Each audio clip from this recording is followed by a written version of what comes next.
we don't like to lose people is in a lateral move. Why did they go to the same job at a different company? What are we doing wrong as a company? What are we not offering them? What are we not doing right? So with that in mind, I'm always looking for that next restaurant or the next opportunity. One time as an entrepreneur, I decided, well, let's get into retail. Yeah, no.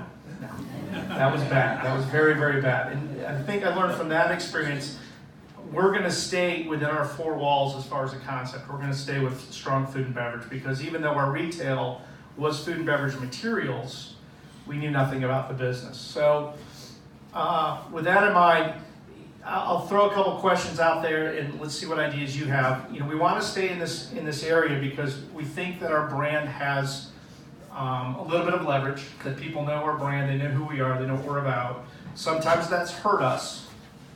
And the quick story, La Plancha, we thought it was going to be a canned beer, $2 taco joint, come with your flip-flops, attract the person that makes 10, 12 bucks an hour that can come get an inexpensive meal in and out. And a year into that business, it couldn't be more opposite than what I intended.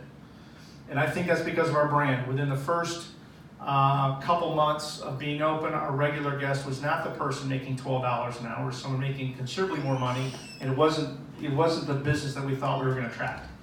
So with that in mind, looking at our next business, we know that when we use the Halyard restaurant name, we've probably got to do something a little bit middle of the road or up, just because we think that's the brand. No matter how much I scream, I want La Plancha to be flip-flops, canned beer, and $2 tacos. People were coming in wearing loafers and jackets, and I was just completely blown away. So with that in mind, we want to open up a restaurant in Brunswick. Yes. Nowhere near Tipsy McSway's. No, right next door. Are you kidding me? You need to be right next door. Oh shoot, Or all right. across the street. Well, No, that $2 taco place needs to be downtown. All right. I'll get me a taco and grab a It needs to be beer. down here. Get a taco and grab a beer. We think that because of our brand, that people would be attracted to us, and that obviously gives us leverage, but also our vendors. When we tell our vendors that we need heavy cream next week, we bid it out for all the restaurants in the catering company. That gives us a little bit of leverage. So what does Brunswick need? What does the market want? Where's the market going? What do you guys think we should be looking for to fill that need? Because as much as I wanted to do $2 tacos in St. Simon's, the market very quickly defined what we were going to do. And I like to think we're smart enough to react to it, so I don't want to make that same mistake again. I don't know if it's possible, but if there was a place on campus, I don't know if they can, I've been to other colleges and they've have restaurants and stuff on campus that have been contracted out of their different rooms and open facilities.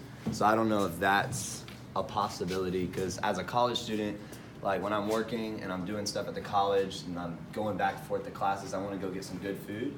But I'm an off-campus student, so I don't get the CAF perks. I don't get to go in and swipe my meal card. There's no meal plan if you live off campus? Yeah, you have to buy it, but I'd rather buy real food, good food. No offense to that. No, I'm president of the colleges in the back of the bar. Sitting back there.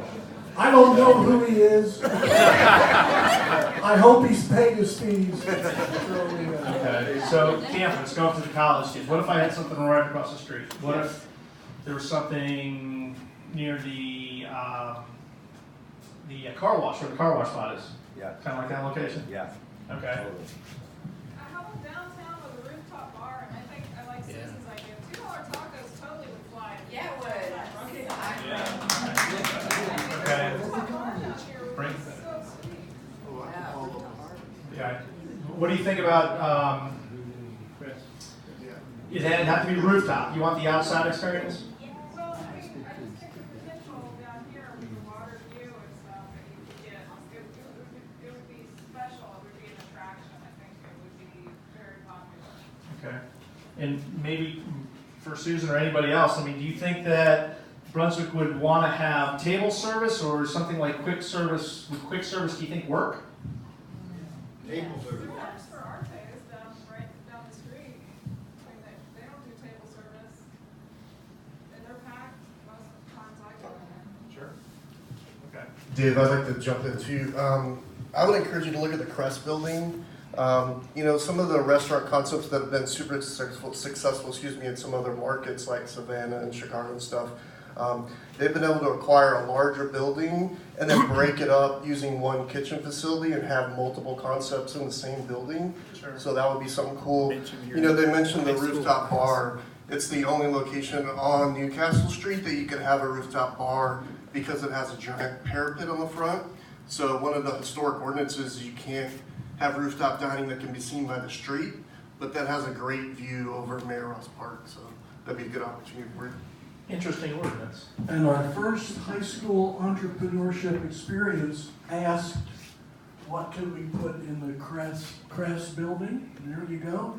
And I've been on the roof and watched the sunrise over There's Great. a You've Cardinal- not been I on the do roof of not- the Crest building, break in and climb up there. It's very- I'm not doing breakfast. The B word is bad in the restaurant. All right, another question.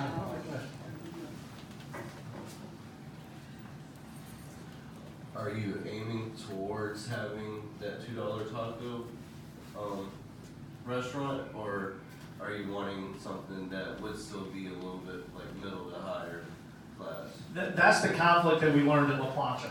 We thought we could go out there and do the $2 taco, and it didn't work out for us. We're selling tacos that aren't authentic.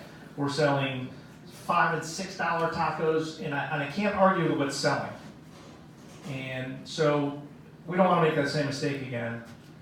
But if the market keeps telling us, okay, a $2 taco will work, then give it a shot. It doesn't have to be a taco. It can be a hamburger. It can be whatever. I'm just throwing out the La Plancha example.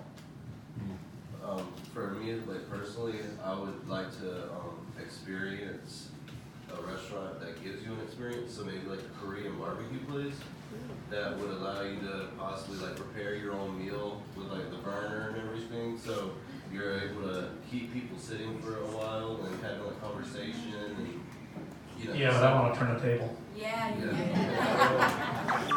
I mean, at that price point, I have to turn a table. And if it's a $22 taco and people can sit there for 2 hours and I can hit that revenue, sit as long as you want.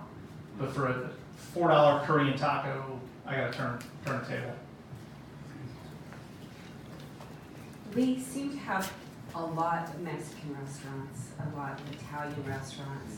What's missing here is German and Greek. Oh, my Greek, oh yes. And I know nothing about either one.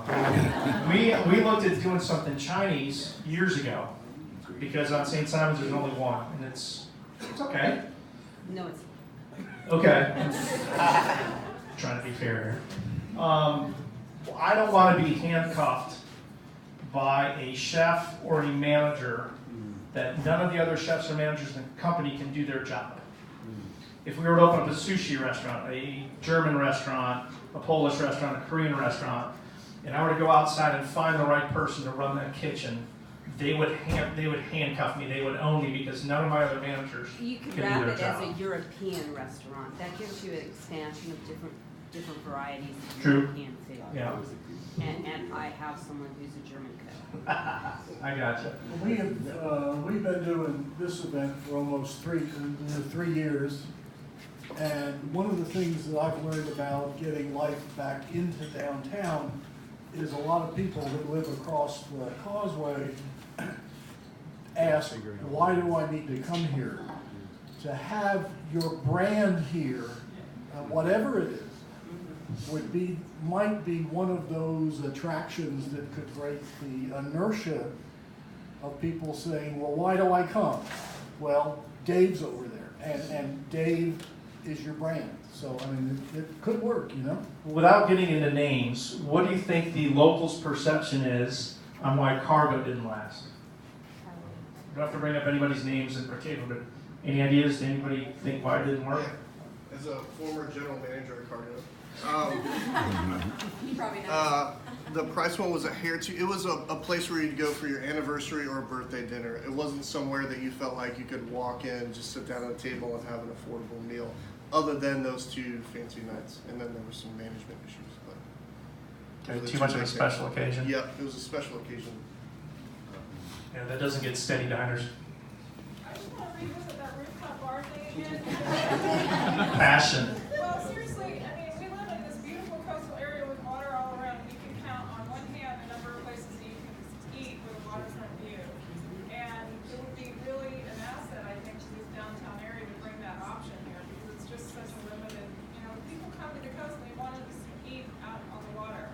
Yeah, and a huge competitive advantage. Look at Coastal Kitchen. I mean, what a great view.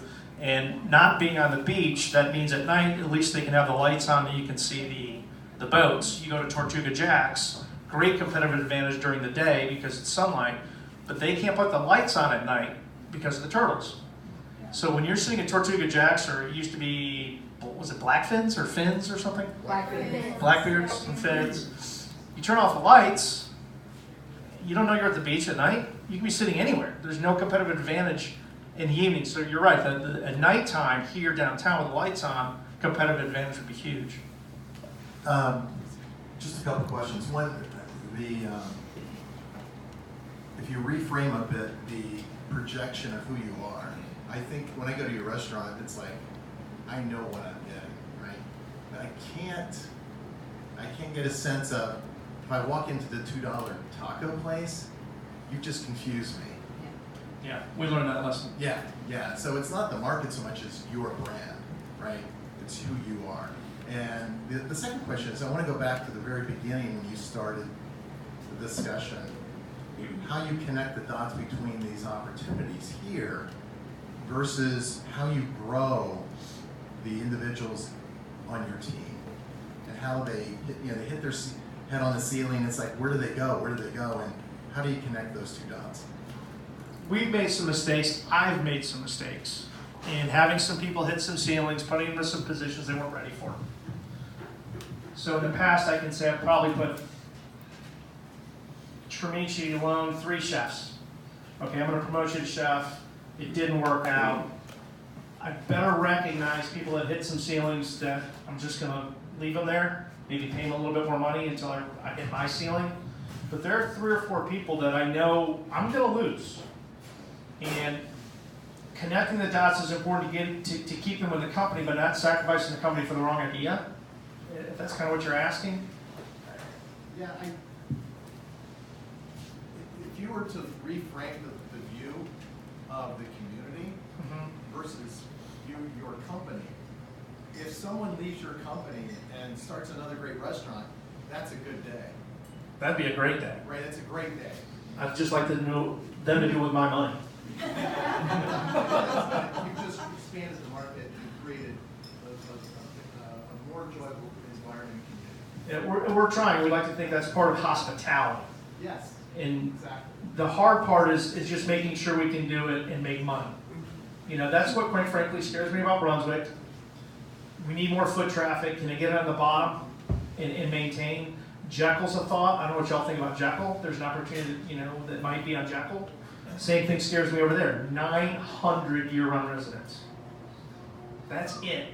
And there's 4 months that you have basically zero tourism. That scares me going into business over there. How do you make your cash flow those 4 months? And Doesn't Jekyll require, don't you have to pay Jekyll as well to be there? I looked at one lease, and the lease is actually very favorable.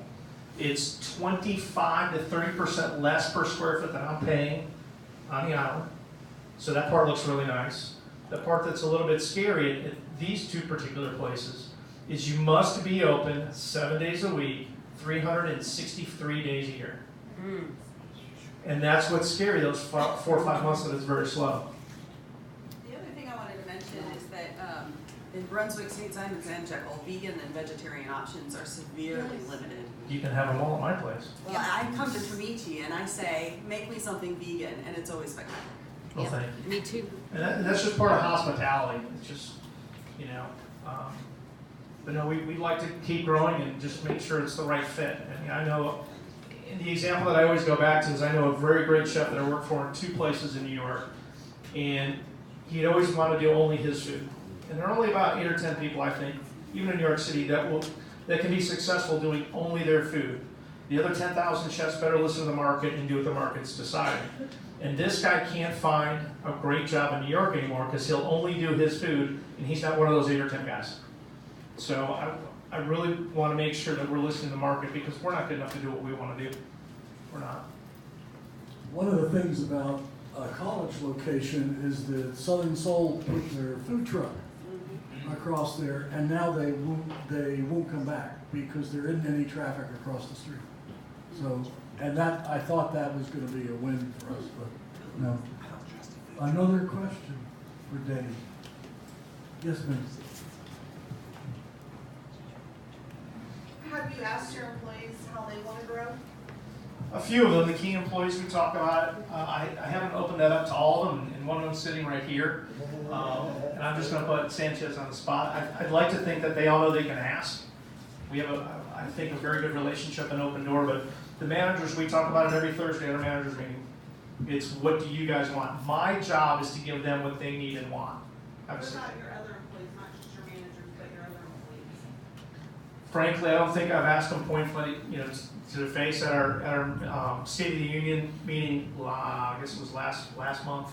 I reiterated that it's an open door policy. I'd like to think that invited them in. Good point.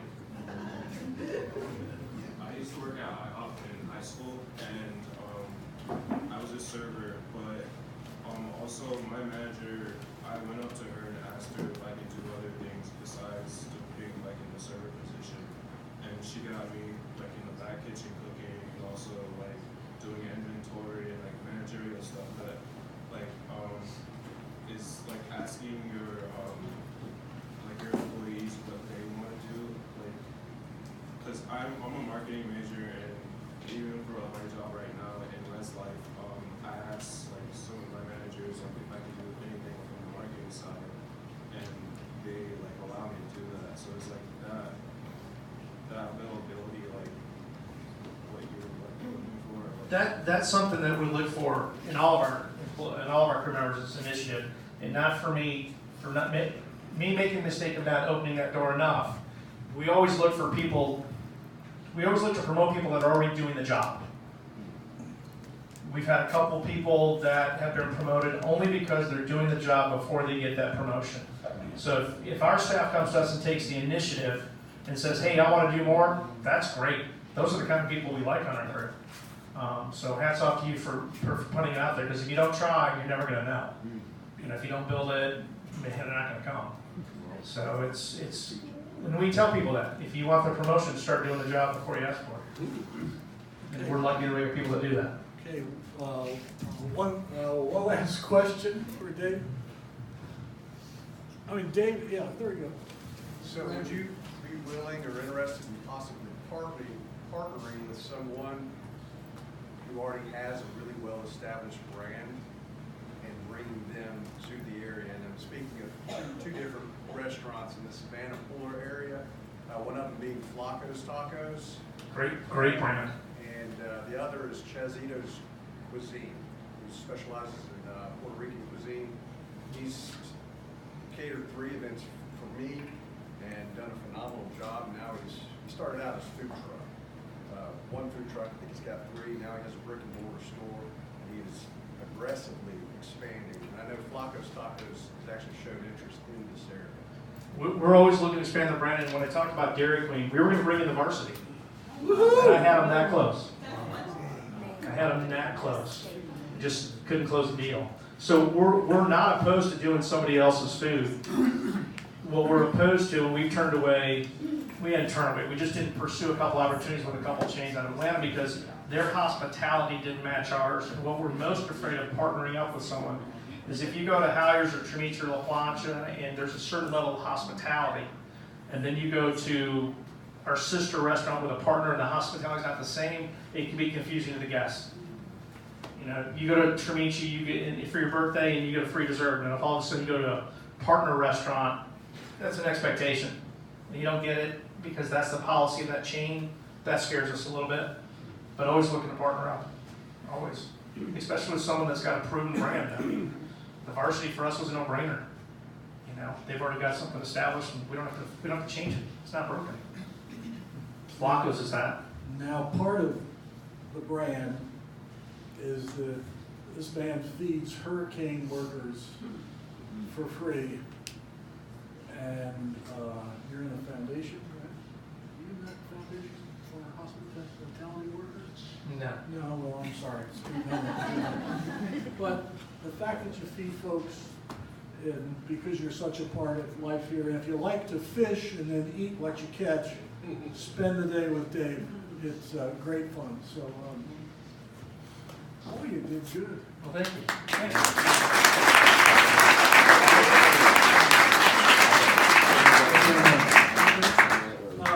If I could ask Darren each to come up, and Darren is a trustee of the foundation and the college. One of the things about college is that we should be a place where the community comes to experience whatever it is we have for them to experience. We should be an open place. Yes. And so we're starting a speaker series, or we are redeveloping or rebranding speaker series, and the foundation is very much engaged in that. And we would love to invite you to come, but I'd like Darren to talk about it for a second. Thanks, Skip. And I just want to say two things. I'm a huge fan of the College of Coastal Georgia. And I think I share, hopefully, something in common with all of you here. I'm a huge fan of historic downtown Brunswick. And I gladly make the trip over the causeway to come here to Tipsy's to eat every chance I get and support First Friday and other events. And I know all of you do the same or want to do the same, but one of the things that we want to do, and there's a growing group of us, Skip, president of our college, others all feel the same momentum building here, is that we want to bring people together and we want to catch this traction and really take it forward and see what we're doing now even have more influence and more momentum going forward. So we've got a great speaker coming in on the 21st of March. And for those of you that have been to Atlanta in recent years, hopefully you've had the chance to experience the Beltline, which was actually developed by a college student. The idea for the Beltline came from a college student, and it's grown into this massive project, and it's changing lifestyles for people there. I mean, improving. My daughter actually lives on the Beltline now, and when she first told me she was moving to the neighborhood she was moving to, I said, ooh, that's nitty. So I went and stayed with her, with my wife, and we just fell in love with it. And we thought, this is incredible. And people are going out and walking on the Beltline, and they're smiling, and they're saying hello to one another, and they're walking their dogs, and they're riding their bikes, and it's had this huge impact. So we actually have Ryan Gravel, who was the college student at the time, who thought of this, and he's coming and he's going to tour Brunswick before and meet with some people. And I'm not saying he's going to come up with the next idea, but the title of the speech is what a transformational idea can do to change the future of Brunswick and the Golden Isles. And I think it's going to be an amazing evening. It's going to start our series. We're going to have 2 more events later in the year. And I really would love to have all of you there. I want you to bring your family members, bring your friends. You can go to the college website and you register, but you will need to register because our plan is to fill up the convention or the conference center at the college. And so if you don't register, you're not going to have a seat. So please, when you leave this meeting, go to your computer and register. And really hope to see you there. Thank you. Thank you, Darren. Just a plug, the Beltline is an example of creative entrepreneurship. A wild idea, a big idea, in the hands of somebody who is entrepreneurial becomes a living idea. So I think it's really cool that we are sponsoring that. The next time we meet is April 3rd. I'm going to ask Dave to come back and just do the whole thing. And then our May 1st meeting is our 3rd anniversary. Those of you who thought we'd only be here for 6 months, this is our 3rd anniversary, and we'd like to do something special. So if you have to ask people who come, right? You have an idea of how you think we could make that a special day. Someone has mentioned asking some entrepreneurs who have presented to come back and tell us how their story has continued, which I think would be pretty good. We see Richland Rome is now a reality, and when Eric Vaughn came here, it was still a nasty building And then we have Silver Bluff Brewery, who, when they presented here, thought they were just about ready to break ground, and that was 1.5 years ago. And now they've broken ground, but it's gonna be an amazing place. So, any suggestions other than bring food? We'll listen to them and try something neat. So thank you all. I appreciate you coming. Thank you, Susan. Don't forget LY weekend. Thank you, John.